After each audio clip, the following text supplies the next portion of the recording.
โมตัสสะภะคะวะโตอะระหะโตสัมมาสัมพุทธัสสะขอความนอบจงมีแด่พระรัตนตรัยเป็นพระโพธิ์เป็นพระจอมมุนีผู้เป็นที่พึ่งของเราทั้งหลายจงกระทำใจของข้าพระเจ้าให้เอื้ออิ่มขออนุโมทนาองค์แม่ครูบาอาจารย์ตามแม่เขาเข้าไปตั้งใจฟังธรรมด้วยความเคารพเอาก็ได้นะว่าจะมาบอกเกี่ยวกับพุทธปฏิจจนะไว้จิต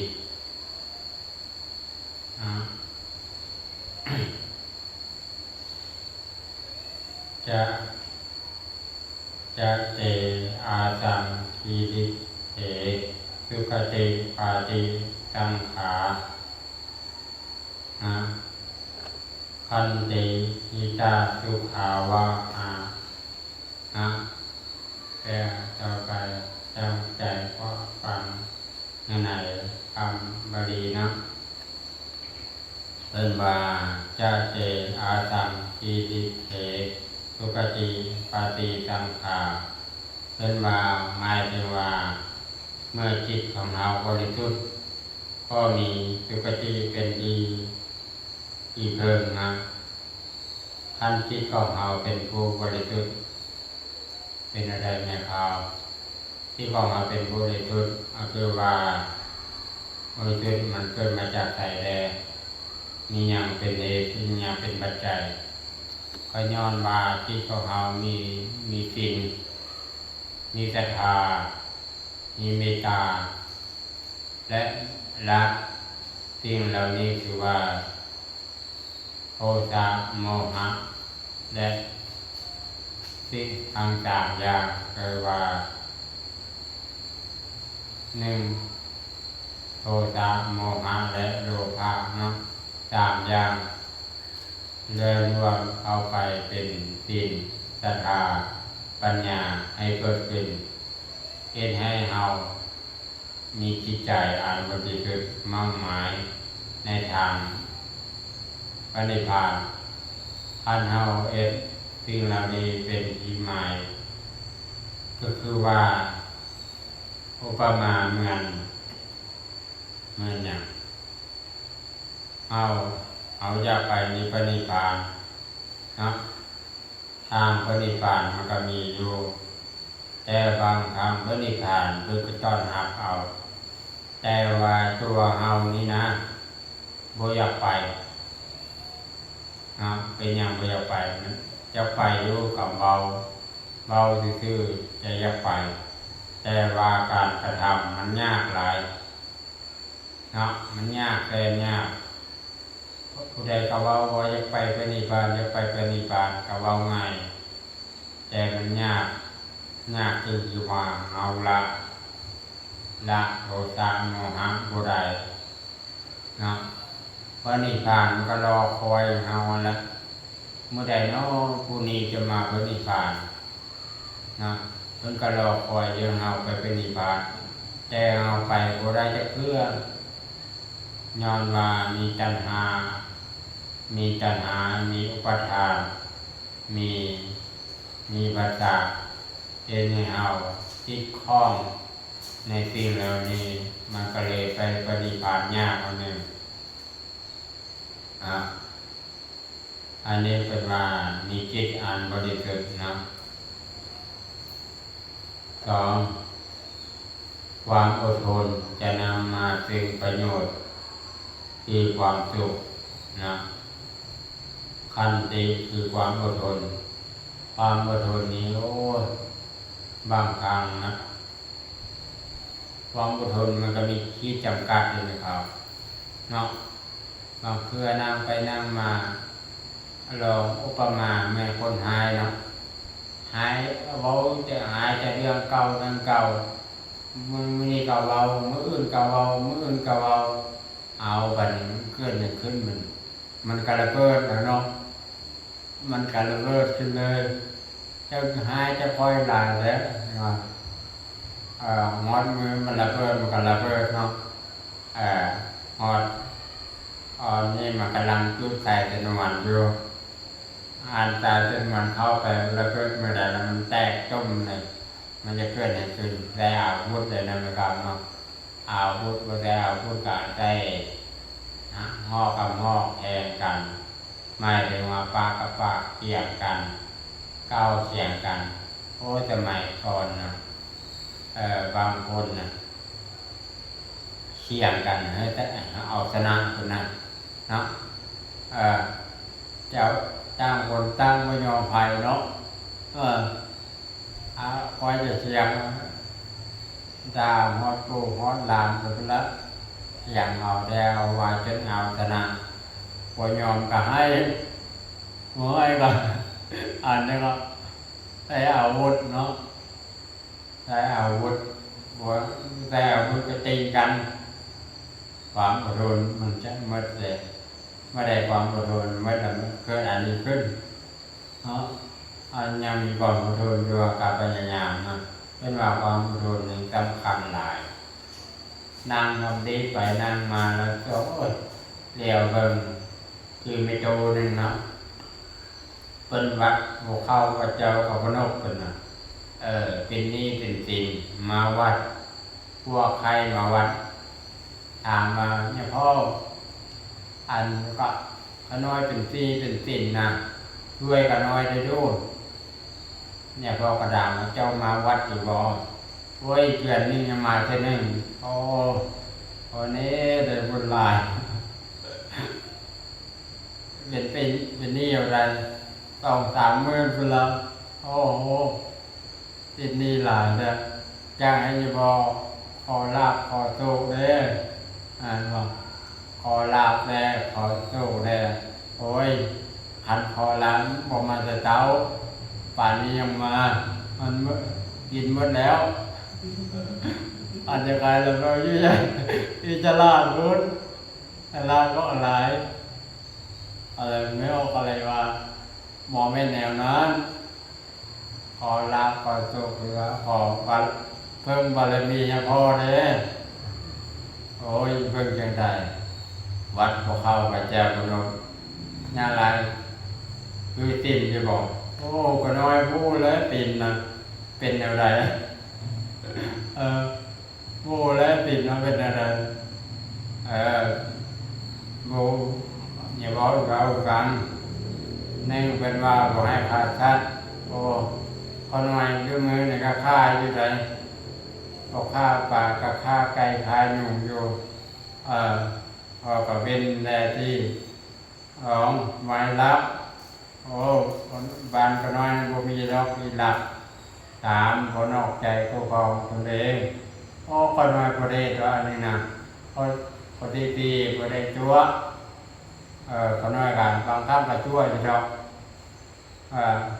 ขอ5มากินเหล้าอัน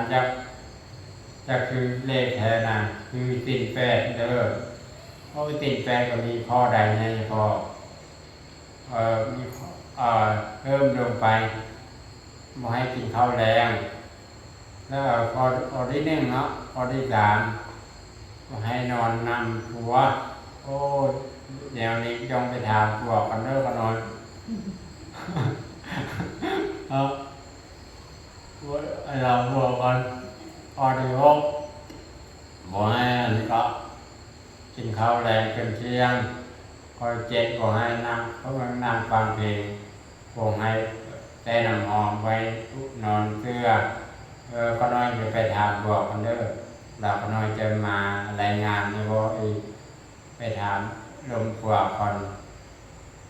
แล้วก็มาฮอดวัดฮอดเงียนเนาะฮอดเงียนแล้วก็พูดว่ามีสาวค่อยไปจ้างงานไปถามหลวงพ่อว่ามีพ่อออกนำชื่อเลขนะเป็นกระชื่อติ่นแปดอยู่เลยโมเมนต์อย่างพ่อบอกไปอ่านเป็นหูเพิ่นกระบอกเอาแล้วเป็นอย่างหาว่าอย่างให้เอานะรักษาติ่นแปดโอ้เราปวดไปคันรักษาติ่นแปดอย่าไปนอนวัดใดปวดเป็นเหงาเลยอะไรเรื่องมีอย่างไปนอนวัดว่าแหละมีอย่างขอมีข้ออย่างข้อใด มีข้อใดคุณก็ให้ปฏิบัตินะ เป็นมาพอได้เนี่ยพอให้ปลาซัดเอาไปชื่อมากินเอาพอนะพอได้จองให้รับปลาเน่าบ่มีรับเอาก็บ่ได้รับองค์ไผพอได้ตามปุ๊บไอ้เนี่ยพอว่ามัวให้เอานอนนำกันไอ้นั่นแหละออกขึ้นเลยบอกว่าข้าอย่างก็ไหว้โบเมียนอนนำกันเนี่ยไม่ออกเลยบอกแม่แนวนั้นให้ว่าไว้นอนนำกัน4-5 มื้อพวกใหญ่พวกโบฟาดโบก็บอกว่าอยู่คือว่ามวยนอนนำกันชีวิตเลยวะอะไรมวยนอนนำกันชีวิตเลยวะพอที่ดีไม่อีกตัวพอที่5พอกินเหล้าก็ไม่กินเหล้าสุราพอที่6ไม่เนาะกินข้าวคนเที่ยงพอ7ไม่ห้องฟังเพลงนอนชุดได้น้ำหอมได้นอนเชื่อมอยแต่น้ำแป้งมันต่อไปจะบ่ได้แต่แป้งละยิบประหยัดหลายเพราะว่าหน้าตาเจ้านี้นะได้แต่แปลงโพได้หลายโพดไอ้แปลงหลายโพดนี่นะเบิ่นตามมาก็กำมารายงานนะพ่อมารายงานเนี่ยพ่อว่าไอ้พ่อคนน้อยไหว้พระก็เป็นได้พ่อไหว้ก็เป็นสัญญาได้ชูบแล้วกันกาวนำว่านำพุทโธแล้วก็ยาเบิ่งก็ดาวเลยตั้งใจก็นั่นมาฮอดงานกันแต่อาบน้ำอาบท่าแล้วก็ใจชุ่มใจเย็นกรรมฐานตีแล้วก็จุดธูปแล้วก็กล่าวน้ำพุทโธรับตาพุทโธตลอดหลับตาไปมื้อหนึ่งประมาณ1 นาที2 นาทีไปเรียกมาเบิ่งดูบัดใดสมมุติจะเกิดเนาะดูพอโดนนะใจฮ้อนโดนเจ้าจูดมันมดไวนะเอาไปออกมามันบอกว่าโดนมดเลยออกมาโดนมดเป่าใส่มันกูโดนแล้วเป่าใส่เยอะเป่าลมใส่ทูบมันนะไม่ใช่มันมดไวนะนั่งไปมันโดนได้เนาะใส่ทูบมันนั่งไงเอาเลยแย่มันแล้วไหวนะนั่งมือไม้นะมือไม้ของการปฏิบัตินะเป่าเราพุทโธจนมาชูบจนมืดหลับพื้นดาวมาด่านพวกใครเรามาด่านก็นั่นก็ถามมาเป็นอะไรก็น้อยเกือบตายเป็นอย่างเกือบตายก็น้อยชูบแล้วก็น้อยกับพุทโธแล้วก็น้อยกับเป้าไปนำมันน้อยยอดดูมันมดไวนะนี่นั้นแม่ชูมันโมมดเลยเอวดาเป็นพอตรงกลางเอวดาเป็นโจรได้เปลี่ยนใหม่เราไปจะไปจองตามมีตีมันกระดิ่งเป็นดับจะลืมสินดับเราก็เจ้าว่ามาอะไรเนี่ยกำลังงดมือที่7เราก็เลยไว้พานางกำลีเพ้อหลับไปยกหลับไปแล้วก็เยี่ยมดามาพวกเล็กเราตีหนึ่งเราก็ยืนตอนนั้นเลยยืนตอนนั้นเลยเราก็จะลืมแล้วเราก็บอกไงลูกสาวจดให้แม่ได้ตีหนึ่งเราก็จดเลยยืนตามมากระถางเลยว่าเป็นมือแรงนี่ก็น้อยไปพวกใครเรามาให้ก็มือแรงนี่ก็น้อยฝันจังไดฝันว่าเขามาพวกเล่นบอกเขาบอกว่าทีนึงที่คนน้อยเอาโจละ100โจ100โจ100แล้วแต่เจ้ารับเอาเราก็ตามนะเราก็ชื่อมาเราก็ทีนึงเราชื่อไก่น้อยเลยเราตื่นเต้นหลายเนาะตื่นเต้น เอติยาก้อยผัวแล้วก็เราแล่นก่อนลำวงมาผู้เดียวว่าเราว่าเราเองจะได้เลยเมียคนนี้เป็นบ้านักแล้วเป็นบ้านักแล้วของคนเอาเต้นแบบเป็นบ้าเราไปฮอดบ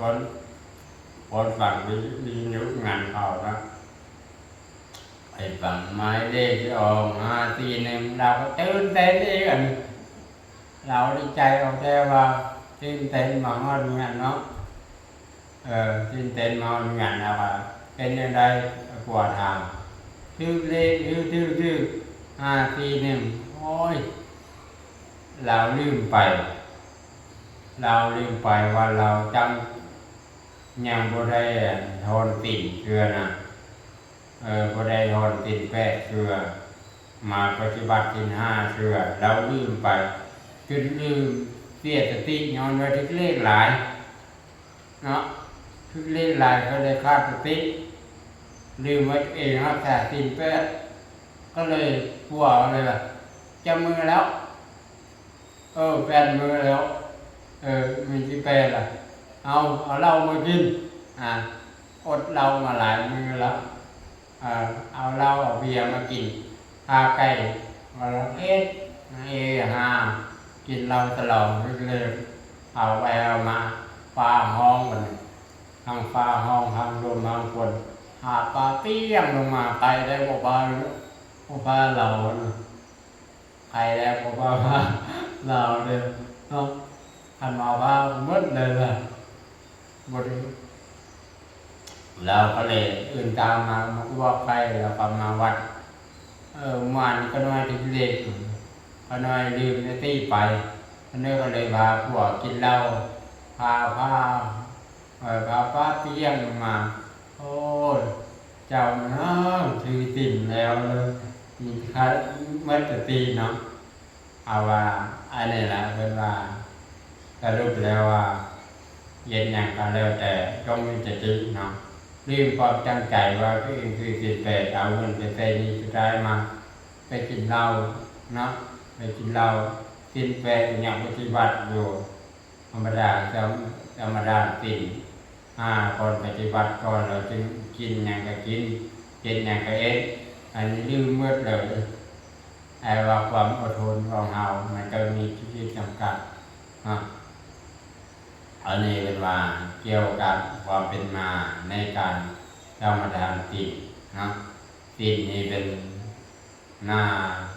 บริสุทธิ์ดีการผู้ใดมีติ่นนะไปสุคติไปสวรรค์ได้เลยนะมีพระองค์หนึ่งนะครูบาจะว่าเกี่ยวกับพระองค์หนึ่งสมัยเมื่อกี้แต่ก่อนเราเคยเปิดประตูเมืองให้พระองค์หนึ่งเรืออันนี้จงองการเปิดประตูโค้งให้คนเข้ามานะทำไมราชการผู้ใดเขาออกนะเขาออก6 โมงเราก็จะปิดประตูนะพระองค์นี่เป็นใจบุญมันก็เลยเปิดประตูให้คนเข้านะด้วยบุญกุศลแต่ว่าผมว่าเวลาจ่ายเนาะก็เลยผัวเป็นเมียให้ผัวกำลังจะจ่ายทางไอทางออกเนี่ยพอเลยอีตนเนาะอีตนมันก็เลยไปบิณฑบาตถามว่าผู้ใหญ่เป็นอะไรเนาะโอ้ยนอนจิตเที่ยงนั่นดิคือไปบรอดอย่างนั้นจะบอกโปรดกันหน่อยได้แล้วเนี่ยบอก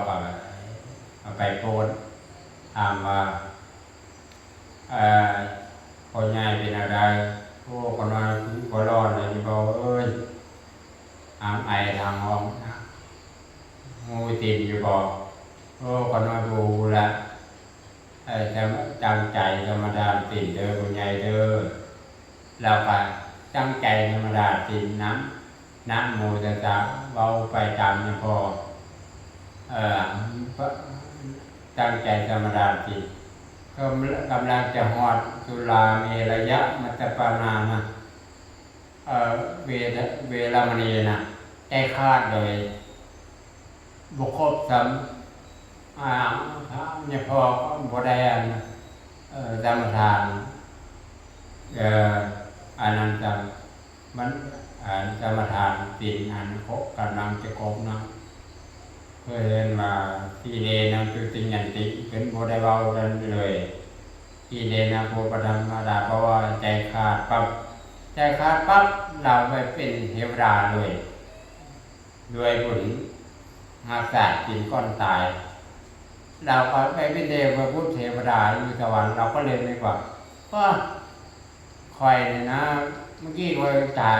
ที่อยู่มาเป็นเทวดาไวใช่ปะเราก็มีเจติตอนนั้นเนาะเพิ่นว่ามีเจติก่อนตายอาศาสตร์กินก่อนตายเอาเวลาเราจะนอนนะกรรมฐานจิตไว้ก่อนเพราะว่าเราจะหลับตอนใดโบเราจะตายตอนใดโบเดให้กินบริสุทธิ์เอาบริสุทธิ์เอาตายไปเอาการยังไปจุกจิโลสวรรค์อยู่คันตินาบอกขาดเนาะอันนี้ก็เป็นธรรมะเก้ามันเป็นความอดทนของเราอย่างก็แรกเราจะนั่งจำรีภาวนานะไหว้พระนั่งลำดีแล้วตาแล้วออกก่อนจะนอนยืนก่อนเราบอกยืนประมาณ1 นาทีก่อนยืนจงกรมนะยืนนั่งจำรีก่อนนะยืนนั่งจำรีก่อนภาวนาแล้วจึงนั่งจำรีมันจึงมีสติเด็กเพราะว่ารอได้ยืนก่อนเพราะว่าการยืนให้เลือดวนเวียนอันเราจะนั่งอย่างเดียวนะมันจะขาเราจะเป็นอาภัพจะเป็นวิการนะเพราะว่าการเส้นเลือดเส้นมันจะขยับมาเลื่อนบ่ได้ขามันจะจังไว้ได้เวลานั่งเพราะมันยืนได้ตำใดก็ยืนตำนั้นละพอบอกบังคับมันยืนได้1 นาทีเอาตำนั้นละคือพุทธเจ้านะเห็นพุทธเจ้าจัดจะดูใหม่ๆเนาะคนเตียนยืนอยู่ต่อหน้าจนโผล่ประมาณ7 มือคุณน่ะเดินจงกรมก็7 มือนะประกาศกินจนโผล่ก็7 มือแบบเป็นอันนี้เวลายืนก่อนแล้วก็นั่งการเรายืนนั่งเรามานั่งนี่มีสติหลายเลยมีสมาธิหลายตอนเรายืนนะก็ยังมีสติหลายเพราะว่าการยืนมันต้องใช้กำลังหลายแบบมันยืนยันตลอดเลย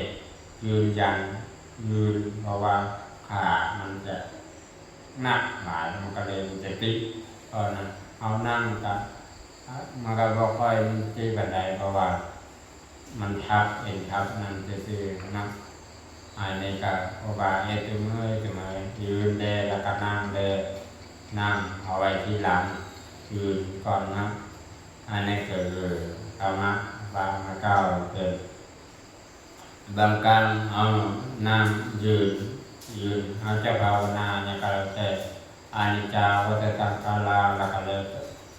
อานิจจาวัฏสังขาราอาจารย์ในเป็นหมักสอนมาให้เอาพิจารณาไว้พาทุกมนบุญให้พาอานิจจาวัฏสังขาราอุปาทวายดามิโนนี่สังขารทั้งหลายบทที่อยากพิจารณาทุกเมื่อพิจารณาอาสุภะทุกเมื่อใจว่าพระบาพิจารณาอันสิ่งเหล่านี้แหละบางครั้งพระบาเขาพิจารณาผู้ใดงามก็แล้วแต่พระบาจะมุดอุบาเลือกเข้าไปพิจารณาเลือกเข้าไปงามจำใดก็แล้วโมเว้นจังยาวมันยังกับ1มันเหี่ยวมันยาน2โลกอันแรกโลกเลยเนาะยักษ์โลกมันนี่คือตัณหาโบเมื่อมันกำลังเริ่มเป็นเนาะเมื่อมันกำลังเริ่มเป็นเมื่อมันกำลังจะเป็นตอนใดก็พุทธมารโหใดเมื่อเป็นโลกอย่างมีหลายโลกมันบอกเอาเย็นกว่ามุงามของไฟก็แล้วแต่โอบาเป็นนึกเห็นเมตูนึงเนาะ เท่าป่านนั้นละอายุ50แล้วยังจะได้กลัว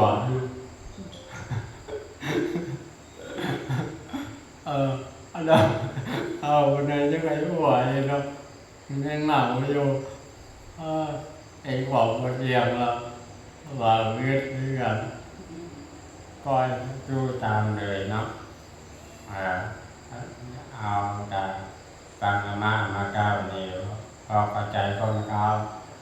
เข้าใจก็ตาทุกบ่เข้าใจกันเอาบางไม่มานาอันนี้กับเวลาเมื่อนะอนุโมทนาพระพุทธโธนิรานาลายจักจีจักใจไว้ปาตุบนภาวนานี้พอพระพุทธโธนี่จงเป็นเหตุจงเป็นปัจจัยขออำนาจพระพุทธโธทั้งหลายขอทั้งหลายพบแต่ความโชคความเจริญในบุญในธรรมฟังธรรมในการเทศตาและจะมาพาก่อนโมทนากุศลนี้บุญและจะมาพาในกระดาษข้อดารามีช่วงบุญข้อทั้งหลายพบแต่ความโชคความเจริญในเรื่องมาพระนิพพานขอคุณจากทุกในชาตินี้ขอถึงพระนิพพานในอนาคตการในใจนี้ทุกการทุกคนเถิด